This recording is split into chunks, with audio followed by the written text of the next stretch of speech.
ನಮಸ್ಕಾರ ಗೆಳೆಯರಿ, stock market Kannada ಚಾನಲ್ಗೆ ಸ್ವಾಗತ ಸುಸ್ವಾಗತ. ಗೆಳೆಯರಿ, ವಿಡಿಯೋದಲ್ಲಿ ನಮ್ಮ ಮಾರ್ಕೆಟ್ ನ ಮೇಲೆ ಇಂಪ್ಯಾಕ್ಟ್ ಮಾಡುವಂತ ಒಂದು ಸುದ್ದಿ ಬಂದಿದೆ. ಆ ಸುದ್ದಿಯ ಬಗ್ಗೆ ತಿಳ್ಕೊಳ್ಳೋಣ. ಅದರ ಜೊತೆಗೆ ಮಾರ್ಕೆಟ್ಗೆ ಸಂಬಂಧಪಟ್ಟಂತೆ ಹಾಗೂ ಇನ್ನು ಕೆಲವು ಇಂಡಿವಿಜುವಲ್ ಸ್ಟಾಕ್ ಗಳಿಗೆ ಸಂಬಂಧಪಟ್ಟಂತೆ ಕೂಡ ಕೆಲವೊಂದು ಸುದ್ದಿಗಳಿದ್ದಾವೆ. ಆ ಸುದ್ದಿಗಳ ಬಗ್ಗೆ ತಿಳ್ಕೊಳ್ಳುವಂತ ಪ್ರಯತ್ನವನ್ನು ಮಾಡೋಣ. ಮೊದಲಿಗೆ ಡಿಸ್ಕ್ಲೇಮರ್ ಕೊಡ್ಲಿಕ್ಕೆ ಇಷ್ಟಪಡ್ತೀನಿ. ಇಲ್ಲಿ ಕವರ್ ಮಾಡ್ತಿರುವಂತ ಯಾವುದೇ ಸ್ಟಾಕ್ ಅನ್ನು ಕೂಡ ರೆಕಮೆಂಡ್ ಮಾಡ್ತಿಲ್ಲ. ನೀವು ಫರ್ದರ್ ಸ್ಟಡಿ ಮೆಡಿಟೇಷನ್ ತಗೊಳ್ಬಹುದು. ಆಸ್ ಎ ಎಜುಕೇಶನಲ್ ಪರ್ಪಸ್ ನನ್ನ ಈ ವಿಡಿಯೋ ಮುಂದೆ ತರ್ತಾ ಇದ್ದೀನಿ. ಹಾಗೆ ಡಿಸ್ಕ್ರಿಪ್ಷನ್ ಅಲ್ಲಿ ಅಕೌಂಟ್ ಓಪನಿಂಗ್ ಲಿಂಕ್ ಇದೆ. ಅಕೌಂಟ್ ಅನ್ನು ಓಪನ್ ಮಾಡ್ಕೊಳ್ಬಹುದು. ಇನ್ವೆಸ್ಟ್ಮೆಂಟ್ ಗೆ ಸಂಬಂಧಪಟ್ಟಂತೆ ನಿಮ್ಗೆ ಏನಾದರೂ ಸಪೋರ್ಟ್ ಬೇಕು ಅಂತಂದ್ರೆ ಈ ನಂಬರ್ ಗಳ ಮೂಲಕ ನಮ್ಮ ಟೀಮ್ ನ ಕಾಂಟ್ಯಾಕ್ಟ್ ಮಾಡಬಹುದು. ಇಲ್ಲಿ ಮೆನ್ಷನ್ ಮಾಡಿರುವಂತಹ ಎಲ್ಲ ಸರ್ವಿಸಸ್ ನಮ್ಮ ಮೂಲಕ ಸಿಗುತ್ತೆ. ಬಟ್ ಇದಕ್ಕೆ ಕಂಡೀಷನ್ ಒಂದೇ, ನಮ್ಮ ಮೂಲಕ ಅಕೌಂಟ್ ಓಪನ್ ಆಗಿರಬೇಕು. ಹಾಗಾಗಿ ಅಕೌಂಟ್ ಅನ್ನು ಓಪನ್ ಮಾಡ್ಕೊಂಡು ಕಾಂಟ್ಯಾಕ್ಟ್ ಮಾಡಬಹುದು. ಇನ್ನು ಸುದ್ದಿಗಳ ಕಡೆ ನಾವು ಬರೋದಾದ್ರೆ, ಇವತ್ತು ಭಾರತಕ್ಕೆ ಸಂಬಂಧಪಟ್ಟಂತೆ ಒಂದು ಮೇಜರ್ ಡೇಟಾ ರಿಲೀಸ್ ಆಗಬೇಕಿತ್ತು. ಅದು GDP ಗ್ರೋತ್ ಡೇಟಾ Q3 ಇದು ಸೆಪ್ಟೆಂಬರ್ ಟು ಡಿಸೆಂಬರ್ ಕ್ವಾರ್ಟರ್ದು. ನೋಡಬಹುದು, India's Q3 FY26 GDP growth slows sequentially to 7.8% under new series. FY26 estimate rises to 7.6%. ಅಂದ್ರೆ ಈಗ ಹೊಸ ಸಿರೀಸ್ ಫಾಲೋ ಮಾಡಕ್ಕೆ ಸ್ಟಾರ್ಟ್ ಮಾಡಿದ್ದಾರೆ. ನಾವು ಪ್ರೀವಿಯಸ್ ಅಂದ್ರೆ ಈ ತಿಂಗಳ 12ನೇ ತಾರೀಕು ಇನ್ಫ್ಲೇಷನ್ ಡೇಟಾ ನೋಡಿದ್ವಿ. ಇನ್ಫ್ಲೇಷನ್ ಡೇಟಾ ಕೂಡ ನ್ಯೂ ಸಿರೀಸ್ ಡೇಟಾ. ಈಗ GDP ಡೇಟಾ ಕೂಡ ನ್ಯೂ ಸಿರೀಸ್ ಡೇಟಾ. ಅಂದ್ರೆ ಈ ಮುಂಚೆ ಬೇಸ್ ಇಯರ್ ಆಗಿ 2011-12 ತಗೊಳ್ತಾ ಇದ್ರು. ಈಗ ಅದನ್ನ 2022-23 ಮಾಡಿದ್ದಾರೆ. ಸೊ ಬೇಸ್ ಇಯರ್ 2022-23 ಆಗಿರುತ್ತೆ. ಹಾಗಾಗಿ ಇದನ್ನ ನ್ಯೂ ಸಿರೀಸ್ ಅಂತ ಕರೀತಿದ್ದಾರೆ. ಈ ಸಲ ಕೂಡ 7.8% ಇದೆ ಗ್ರೋತ್. ನೀವು ನೋಡಿರ್ಬೋದು, ಸುಮಾರು ದೇಶಗಳದ್ದು 1%, 1.4% ಅಥವಾ ಬಿಲೋ 1% ಅಥವಾ 0.1% ಈ ರೀತಿ ಇದೆ. ಕೆಲವೊಂದು ನೆಗೆಟಿವ್ ಗೆ ಕೂಡ ಹೋದಂತ ದೇಶಗಳಿದ್ದಾವೆ. ಇಂತಹ ಸಂದರ್ಭದಲ್ಲಿ ಭಾರತ ನಿಯರ್ಲಿ 8% ಗ್ರೋತ್ ಅನ್ನ ಮೇಂಟೈನ್ ಮಾಡ್ತಾ ಇದೆ ಅಂತಂದ್ರೆ ಖಂಡಿತ ಇದು ಒಳ್ಳೆ ಡೇಟಾನೆ. ಬಟ್ ಇಂದಿನ ಕ್ವಾರ್ಟರ್ ಹೋಲಿಸಿದ್ರೆ ಖಂಡಿತ ಸ್ಲೋ ಆಗಿದೆ. ಯಾಕಂದ್ರೆ ಹಿಂದಿನ ಸಲ 8.3% ಬಂದಿತ್ತು. ನೋಡಬದಲಿ 8.2% ಬಂದಿತ್ತು. ನಾನು ಅವಾಗಲೇ 8.3 ಅಂದೆ. 8.2% ಬಂದಿತ್ತು ಪ್ರೀವಿಯಸ್ ಕ್ವಾರ್ಟರ್ ಅಂದ್ರೆ Q2. ಈಗ 7.8% ಬಂದಿದೆ. ಫೋರ್ಕಾಸ್ಟ್ ಎಷ್ಟಿತ್ತು ನೋಡಬಹುದು, 7.2% ಇತ್ತು. ಅಂದ್ರೆ ಫೋರ್ಕಾಸ್ಟ್ ಗಿಂತ ತುಂಬಾ ಚೆನ್ನಾಗಿ ಬಂದಿದೆ. ಯಾಕಂದ್ರೆ 0.6% ಜಾಸ್ತಿ ಆಗಿದೆ ಫೋರ್ಕಾಸ್ಟ್ ಗಿಂತ. ಎಸ್ಟಿಮೇಟ್ ಇದ್ದು 7.2%, ಬಟ್ ಆಕ್ಚುಯಲ್ ಆಗಿ ಬಂದಿರೋದು 7.8%. ಒಳ್ಳೆ ಡೇಟಾನೇ. ಬಟ್ ಕಳೆದ ಕ್ವಾರ್ಟರ್ ಹೋಲಿಸಿದ್ರೆ ಸ್ವಲ್ಪ ಕಡಿಮೆ ಆಗಿದೆ. ಅಂದ್ರೆ 0.4% ಕಡಿಮೆ ಆಗಿದೆ. ಬಟ್ ಎಕ್ಸ್ಪೆಕ್ಟೇಷನ್ ಕೂಡ ಇತ್ತು. ಯಾಕಂದ್ರೆ ಫೋರ್ಕಾಸ್ಟ್ ಮಾಡಿದ್ದೆ 1% ಡೌನ್ ಗೆ, ಅಂದ್ರೆ 7.2% ಗೆ. ಇಂದಿನ ಕ್ವಾರ್ಟರ್ ಹೋಲಿಸಿದ್ರೆ 1% ಕಡಿಮೆಗೆ. ಅದಕ್ಕಿಂತ ಬೆಟರ್ ಪರ್ಫಾರ್ಮೆನ್ಸ್ ನೋಡ್ಲಿಕ್ಕೆ ಸಿಕ್ಕಿದೆ. ಹಾಗಾಗಿ ಒಳ್ಳೆ ಡೇಟಾನೇ ಬಂದಿದೆ. ಜೊತೆಗೆ ಇನ್ನು ಕೆಲವು ಸುದ್ದಿಗಳಿದ್ದಾವೆ ಇದಕ್ಕೆ ಸಂಬಂಧಪಟ್ಟಂತೆ. ಅದು ಸೆಕ್ಟೋರಲ್ ಡೇಟಾ. ಯಾಕಂದ್ರೆ ಇಲ್ಲಿ ನೋಡಬಹುದು, the manufacturing sector has emerged as the key driver of the economy's resilient performance over 3 consecutive financial years following the rebasing a national account, the MoSPI statement said. So manufacturing sector lead ಮಾಡ್ತಾ ಇದೆ. ಇದು ಬಹಳ important ಆಗುತ್ತೆ.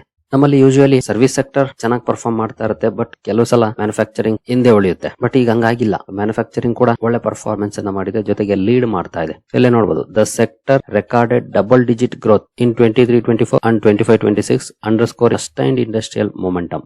ಇದು industrial momentum ಚೆನ್ನಾಗಿರೋದನ್ನ ತೋರಿಸ್ತಾ ಇದೆ. ಜೊತೆಗೆ secondary and tertiary sectors ಕೂಡ ಒಳ್ಳೆ ಸಪೋರ್ಟ್ ಅನ್ನ ಮಾಡಿದವೆ ಎಕ್ಸ್ಪಾನ್ಷನ್ ಗೆ. ಇದ್ರ ಜೊತೆಗೆ ಕನ್ಸಂಪ್ಷನ್ ಅಂಡ್ ಇನ್ವೆಸ್ಟ್ಮೆಂಟ್ ಕೂಡ ಸ್ಟ್ರಾಂಗ್ ಇದೆ, ಡಿಮಾಂಡ್ ಸೈಡ್. ಸೊ ಇದೆಲ್ಲವೂ ಕೂಡ ಬಿಗ್ ಪಾಸಿಟಿವ್ ಡೆವಲಪ್ಮೆಂಟ್ಸ್ ಅಂತ ಹೇಳ್ಬೋದು ಈ ಸಲದ ಡೇಟಾದಲ್ಲಿ ನೋಡ್ಲಿಕ್ಕೆ ಸಿಕ್ಕಿರುವಂತದ್ದು. ಈ ಡೇಟಾ ಬಂದ್ಮೇಲೆ ನಮ್ಮ ಗಿಫ್ಟ್ ನಿಫ್ಟಿಯಲ್ಲಿ ಕೂಡ ಒಂದಷ್ಟು ಪಾಸಿಟಿವ್ ರಿಯಾಕ್ಷನ್ ನೋಡ್ಲಿಕ್ಕೆ ಸಿಕ್ಕಿದೆ. ಹಾಗಾಗಿ ಸೋಮವಾರದ ಪರ್ಫಾರ್ಮೆನ್ಸ್ ಗೆ ನಾವು ಕಾಯ್ಬೇಕಾಗುತ್ತೆ, ಯಾವ ರೀತಿ ಇರುತ್ತೆ ರಿಯಾಕ್ಷನ್ ಅಂತ. ನಿಮ್ಗೆಲ್ರಿಗೂ ಈಗಾಗಲೇ ಗೊತ್ತಿರೋ ಹಾಗೆ ಮಾರ್ಕೆಟ್ ಗೆ ಹಲವು ಪಾಸಿಟಿವ್ ಸುದ್ದಿಗಳು ಬಂದಿದ್ದಾವೆ. ಬಟ್ ಮಾರ್ಕೆಟ್ ಅಂತೂ ರಿಯಾಕ್ಟ್ ಮಾಡ್ತಿಲ್ಲ, ನೆಗೆಟಿವ್ ಆಗಿ ಹೋಗ್ತಿದೆ. ಹಾಗಾಗಿ ಇದು ಕೂಡ ಖಂಡಿತ ಒಳ್ಳೆ ಪಾಸಿಟಿವ್ ಸುದ್ದಿನೇ. ಬಟ್ ಮಾರ್ಕೆಟ್ ಪಾಸಿಟಿವ್ ಆಗಿ ರಿಯಾಕ್ಟ್ ಮಾಡುತ್ತಾ ಅದನ್ನ ತಿಳ್ಕೊಳ್ಬೇಕು ಅಂದ್ರೆ ನಾವು ಸೋಮವಾರದವರೆಗೂ ವೈಟ್ ಮಾಡಬಹುದು. ಅದ್ರ ಮಧ್ಯೆ ಏನಾದ್ರೂ ನಮ್ಮ ಸುಂಕಪ್ಪ ಹೊಸ ಸುದ್ದಿಯನ್ನ ಬಿಟ್ರೆ ಮುಗಿದೋಯ್ತು ಮಾರ್ಕೆಟ್ ಕತೆ. ಅಂತ ಡೆವಲಪ್ಮೆಂಟ್ಸ್ ಇತ್ತೀಚಿನ ದಿನಗಳಲ್ಲಿ ಆಗಿರೋದು. ಯಾಕಂದ್ರೆ 2 days ಮಾರ್ಕೆಟ್ ರಜೆ ಇದೆ. ಆ ಮಧ್ಯೆ ಏನ್ ಬರುತ್ತೋ ಗೊತ್ತಿಲ್ಲ ಸುದ್ದಿ. ನೆಕ್ಸ್ಟ್ ಡೇ ಈ ಪಾಸಿಟಿವ್ ಸುದ್ದಿ ಡ್ರೈ ಆಗಿ ನೆಗೆಟಿವ್ ಸುದ್ದಿ ಅಪ್ ಆಗಿರುತ್ತೆ. ಹಾಗಾಗಿ ಮಾರ್ಕೆಟ್ ಡಿಪ್ ಆಗುತ್ತೆ. ನೆಗೆಟಿವ್ ಸುದ್ದಿ ಅಪ್ ಆದ್ರೆ ಮಾರ್ಕೆಟ್ ಡಿಪ್ ಆಗೋದು ಕಾಮನ್ ಆಗ್ಬಿಟ್ಟಿದೆ ಇತ್ತೀಚಿನ ದಿನಗಳಲ್ಲಿ. ಹಾಗಾಗಿ ಕಾದು ನೋಡ್ಬೇಕಾಗಿದೆ. ಜೊತೆಗೆ ಓವರ್ ಆಲ್ 2026 ಪ್ರೊಜೆಕ್ಷನ್ಸ್ ಕೂಡ ರೈಸ್ ಆಗಿದೆ. ನೋಡಬಹುದು, 7.6% ಗೆ ರೈಸ್ ಮಾಡಿದ್ದಾರೆ. ಮುಂಚೆಂದು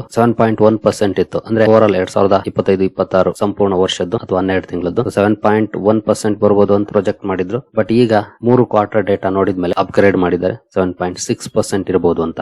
ನೋಡೋಣ, Q4 ಬಂದಾಗ ಇನ್ನು ಕ್ಲಾರಿಟಿ ನಮ್ಗೆ ಗೊತ್ತಾಗುತ್ತೆ. ಒಟ್ಟಿನಲ್ಲಿ GDP ಗ್ರೋತ್ ಅಂತ ಚೆನ್ನಾಗಿದೆ, ಒಳ್ಳೆ ಸುದ್ದಿ ಇದೆ. ನೋಡೋಣ ಮಾರ್ಕೆಟ್ ಒಳ್ಳೆ ರಿಯಾಕ್ಷನ್ ಮಾಡುತ್ತಾ ಅಂತ. ಇನ್ನು ಗೋಲ್ಡ್ ಗೆ ಸಂಬಂಧಪಟ್ಟಂತೆ ಒಂದು ಸುದ್ದಿ ಇದೆ. ನೋಡಬಹುದು, gold prices rising in India and geopolitics, debt fears, central bank buying. World Gold Council CEO rising Bharat summit ಅಲ್ಲಿ ವರ್ಲ್ಡ್ ಗೋಲ್ಡ್ ಕೌನ್ಸಿಲ್ ನ ಸಿಇಒ ಡೇವಿಡ್ ಟೈಟ್ ಅವರು ಮಾತಾಡುವಾಗ ಭಾರತದಲ್ಲಿ ಯಾಕೆ ಗೋಲ್ಡ್ ರೇಟ್ ಜಾಸ್ತಿ ಆಗ್ತಿದೆ ಅನ್ನೋದ್ರ ಬಗ್ಗೆ ಮಾತಾಡಿದ್ದಾರೆ. ಜಿಯೋ ಪಾಲಿಟಿಕ್ಸ್ ಮೊದಲ ರೀಸನ್. ಗ್ಲೋಬಲ್ ಅನ್ಸರ್ಟನಿಟೀಸ್ ಏನಿದೆ, ಜಿಯೋ ಪೊಲಿಟಿಕಲ್ ಟೆನ್ಷನ್ಸ್ ಆಗ್ಬಹುದು, ಇವುಗಳು ಗೋಲ್ಡ್ ನ ಒಳ್ಳೆಯ ಪರ್ಫಾರ್ಮೆನ್ಸ್ ಗೆ ಅಥವಾ ಪ್ರೈಸ್ ಅಪ್ ಆಗೋದಕ್ಕೆ ಕಾರಣ. ಹಾಗೆ ಡೆಟ್ ಫಿಯರ್ಸ್, ಗ್ಲೋಬಲ್ ಲೆವೆಲ್ ಅಲ್ಲಿ ಗ್ಲೋಬಲ್ ಡೆಟ್ ನೋಡ್ಲಿಕ್ಕೆ ಸಿಗ್ತಾ ಇದೆ, ಅದು ರೈಸ್ ಆಗ್ತಿರೋದು, ಅದು ಕೂಡ ಕನ್ಸರ್ನ್ ಮಾರ್ಕೆಟ್ಗೆ. ಹಾಗಾಗಿ ಗೋಲ್ಡ್ ಅಪ್ ಆಗಿದೆ. ಜೊತೆಗೆ ಸೆಂಟ್ರಲ್ ಬ್ಯಾಂಕ್ ಅಂದ್ರೆ ನಮ್ಮ RBI ಆಗ್ಬೋದು ಅಥವಾ ಬೇರೆ ದೇಶಗಳ ಸೆಂಟ್ರಲ್ ಬ್ಯಾಂಕ್ಸ್ ಕೂಡ ಗೋಲ್ಡ್ ಅನ್ನ ತಮ್ಮ ರಿಸರ್ವ್ಸ್ ಗೆ ಆಡ್ ಮಾಡ್ತಾ ಹೋಗಿದ್ದಾವೆ. ಟನ್ ಗಟ್ಲೆ ಗೋಲ್ಡ್ ಅನ್ನ ತಗೊಂಡಿದ್ದಾರೆ ಸೆಂಟ್ರಲ್ ಬ್ಯಾಂಕ್ಸ್. ಇದೆಲ್ಲವೂ ಕೂಡ ಗೋಲ್ಡ್ ಪ್ರೈಸಸ್ ಜಾಸ್ತಿ ಆಗ್ಲಿಕ್ಕೆ ಕಾರಣ ಆಗಿದೆ ಅಂತ ಹೇಳಿದ್ದಾರೆ ವರ್ಲ್ಡ್ ಗೋಲ್ಡ್ ಕೌನ್ಸಿಲ್ ನ CEO ಡೇವಿಡ್ ಟೈಟ್ ಅವರು. ನಂತರ AI ಗೆ ಸಂಬಂಧಪಟ್ಟಂತೆ ಒಂದು ಸುದ್ದಿ ಇದೆ. AI structural shift to trigger major churn in Indian industry. Says Rajiv Memani. ಅಂದ್ರೆ AI ಗೆ ಸಂಬಂಧಪಟ್ಟಂತೆ ಇವರು ಹೇಳಿರುವಂತದ್ದು ನೋಡಬಹುದು. Rajiv Memani reiterated the scale of disruption expected across sectors. Almost majority sectors ಅಲ್ಲಿ ಡಿಸ್ರಪ್ಷನ್ ಜಾಸ್ತಿ ಆಗಬಹುದು. ಜೊತೆಗೆ lot of companies will undergo, specially in the service sector and manufacturing, A lot of them will be undergoing lot of change. Service ಹಾಗೂ manufacturing sector ಅಲ್ಲಿ ಹಲವು ಕಂಪನಿಗಳು ದೊಡ್ಡ ಮಟ್ಟದ ಬದಲಾವಣೆಗೆ ಸಾಕ್ಷಿ ಆಗ್ತವೆ ಅಂತ ಹೇಳಿದ್ದಾರೆ. ಸದ್ಯದ ಮಟ್ಟಿಗೆ ಸಿಚುಯೇಷನ್ಸ್ ಹಂಗೆ ಇದೆ, ಬಟ್ ಇನ್ನು ಒಂದಷ್ಟು ಸಮಯ ಬೇಕು ಇದನ್ನ ನಾವು ನೀಟಾಗಿ ಅರ್ಥ ಮಾಡ್ಕೊಳ್ಬೇಕು ಅಂತಂದ್ರೆ. ನೋಡೋಣ.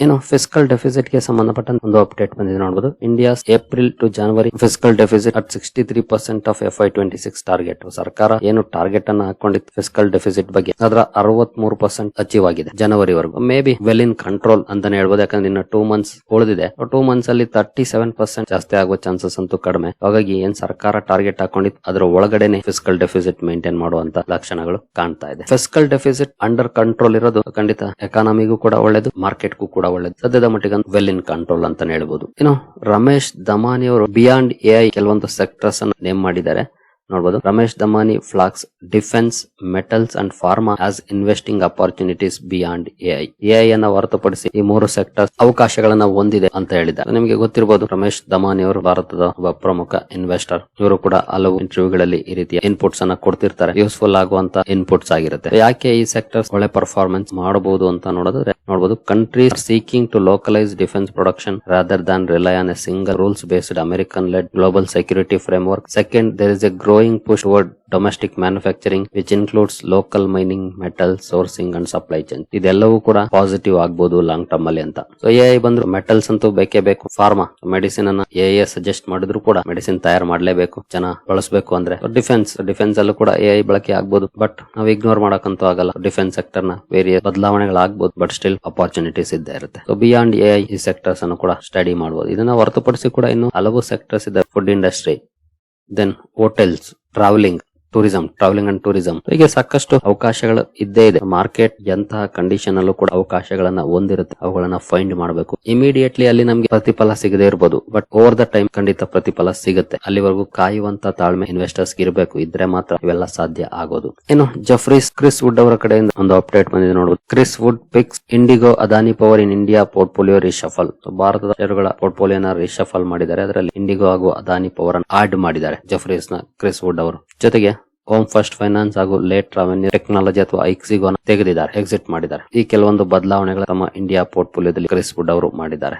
ಇನ್ನು ಅಸ್ತ್ರ ಮೈಕ್ರೋವೇವ್ ಗೆ ಸಂಬಂಧಪಟ್ಟಂತೆ ಒಂದು ಸುದ್ದಿ ಬಂದಿದೆ ನೋಡಬಹುದು. Astra Microwave to demerge space, meteorology and hydrology business into a separately listed entity. Company space ಹಾಗೂ ಮೆಟೀರಿಯಾಲಜಿ ಅಂಡ್ ಹೈಡ್ರಾಲಜಿ ಬಿಸಿನೆಸ್ ಅನ್ನ ಡಿಮರ್ಜ್ ಮಾಡುವಂತ ನಿರ್ಧಾರವನ್ನು ತಗೊಂಡಿದೆ. ಡಿಮರ್ಜ್ ಮಾಡಿ ಇದನ್ನ ಸಪರೇಟ್ ಲಿಸ್ಟೆಡ್ ಕಂಪನಿಯನ್ನಾಗಿ ಮಾಡುವಂತ ನಿರ್ಧಾರವನ್ನು ತಗೊಂಡಿದೆ ಅಸ್ತ್ರ ಮೈಕ್ರೋವೇವ್ ಇವತ್ತು ರೆಡಿಂಗ್ಟನ್ ಶೇರ್ ಅಲ್ಲಿ ಒಳ್ಳೆ ಪರ್ಫಾರ್ಮೆನ್ಸ್ ನೋಡ್ಲಿಕ್ಕೆ ಸಿಕ್ಕಿದೆ. ಇದಕ್ಕೆ ಕಾರಣ ಏನು ಅಂತ ನೋಡಬಹುದು. Apple CEO Tim Cook hinted major product launches next week. ಅಂದ್ರೆ ಮುಂದಿನ ವಾರ ಆಪಲ್ ನ ಹಲವು ಪ್ರಾಡಕ್ಟ್ ಗಳು ಲಾಂಚ್ ಆಗುತ್ತವೆ ಅನ್ನೋ ಬಗ್ಗೆ ಎಕ್ಸ್ ಅಲ್ಲಿ ಮಾಹಿತಿಯನ್ನು ಹಂಚಿಕೊಂಡಿದ್ದಾರೆ. ಸೋಮವಾರದಿಂದ ಸ್ಟಾರ್ಟ್ ಆಗುತ್ತೆ, ಜೊತೆಗೆ ಬಿಗ್ ವೀಕ್ ಆಗಿರುತ್ತೆ ಅನ್ನುವಂತ ಮಾತನ್ನ ಹೇಳಿದ್ದಾರೆ ಆಪಲ್ ನ CEO. ಇದು ರೆಡಿಂಗ್ಟನ್ ಶೇರ್ ಅಲ್ಲಿ ಒಳ್ಳೆ ಪರ್ಫಾರ್ಮೆನ್ಸ್ ಗೆ ಕಾರಣ ಆಗಿದೆ. ಕಾರಣ ಈ ಕಂಪನಿ ಆಪಲ್ ಪ್ರಾಡಕ್ಟ್ ಅನ್ನು ಭಾರತದಲ್ಲಿ ಮಾರ್ಕೆಟಿಂಗ್ ಮಾಡುತ್ತೆ. ಸುಮಾರು 1/3 ರೆವಿನ್ಯೂ ಅಂದ್ರೆ 3/1 ರೆವಿನ್ಯೂ ಆಪಲ್ ಪ್ರಾಡಕ್ಟ್ಸ್ ಇಂದ ಬರುತ್ತೆ ರೆಡಿಂಗ್ಟನ್ ಗೆ. ಹಾಗಾಗಿ ಈ ರೀತಿಯ ಅನೌನ್ಸ್ಮೆಂಟ್ ಬಂದ ಮೇಲೆ ಸ್ಟಾಕ್ ಅಲ್ಲಿ ಒಳ್ಳೆ ರಿಯಾಕ್ಷನ್ ಬಂದಿದೆ ಇವತ್ತು.